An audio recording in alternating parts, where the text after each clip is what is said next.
Hello, and welcome to my channel. It's Miss Lane. If you are new to my channel, my name is Asia, and I am all about helping other teachers thrive in their classrooms.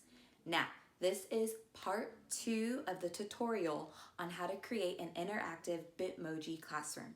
So, if you have not watched part 1, stop this video, go back to my channel, make sure you subscribe, and then find part 1 of the tutorial. That way you know exactly what we are doing, and then you can come back to part 2. However, if you already watched part 1, then let's go ahead and dive into part 2, where I am teaching you how to make your interactive Bitmoji classroom, well, a bit more interactive. So let's keep watching.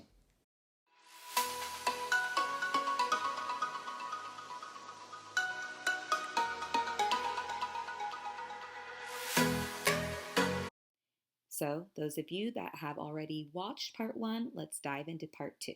So this should look very familiar. This is the interactive Bitmoji classroom we created in the previous video. As you remember, I had on my little whiteboard things that my students need to complete. Now remember, I need to add in hyperlinks which will direct my students to the proper place they need to be in order to complete their work for the day. So I already did a few of these, but let me redo them. Number 1 was students need to watch cells video. Remember cells video? That's why I have the cells poster over here. Anywho, let's go ahead and we would highlight that. After we highlight it, we want to come up to our top header and click this button right here. When you click, it says insert link. That is exactly what we want to do. So we will click that. And then right here, you are going to paste the link of what you want your students to see. So you can simply search right here to find the link, but I know that I want to include a brain pop video. So I will come to this tab. I already found the cells brain pop video. So all I need to do is just click right here, the URL. I need to copy it. Control C or Command C, depending on what type of computer you have. Let's go back to our Google Slides, and then I'm going to paste the link right here where it says paste link. Once you have done that, let's click apply, and the link is set and ready to go. You know it's ready to go because the words here are in a different color and it is underlined, and that means it is clickable. Next is listen to rainbow fish.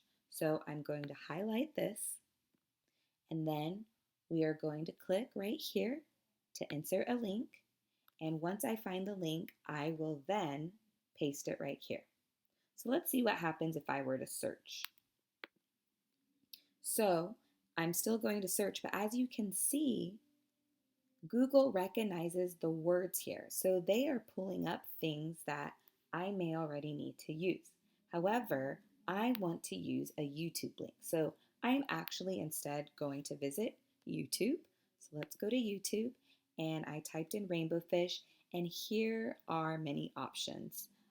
You can have it with someone reading the story. Sometimes they will just have pictures with, the narrator in the background. So figure out which one you like best. I'm just going to click this one. And The Rainbow Fish perfect. by Marcus Pfister. So I looked through that all. I like it. I made sure it was appropriate. You need to make sure there's no weird advertisements or just something that may pop up that you don't want students to see.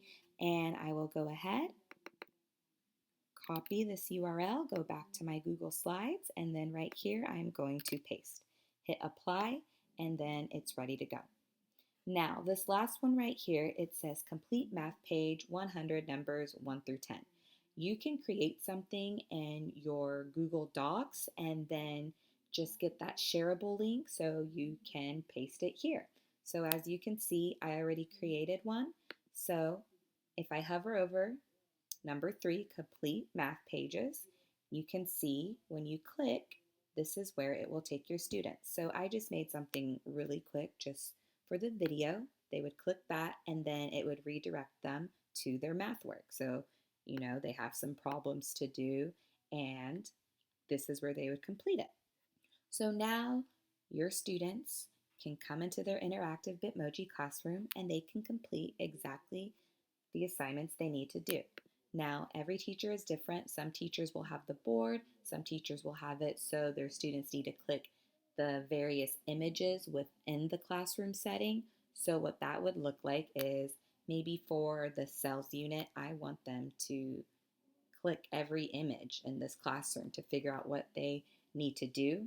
Of course, you would have directions prior so they are aware and they know they have to click the images, but we would click the image and let's go ahead and hit this link here.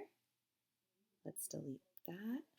And I would go back to my brain pop, get that link, I would copy it, come back here, and I would just add it. Now I already added it, but I'm showing you what it would look like from the start. So we add it, hit apply, and then now the students also have the option of clicking an image that would redirect them to the Brain Pop sounds video. So that is it.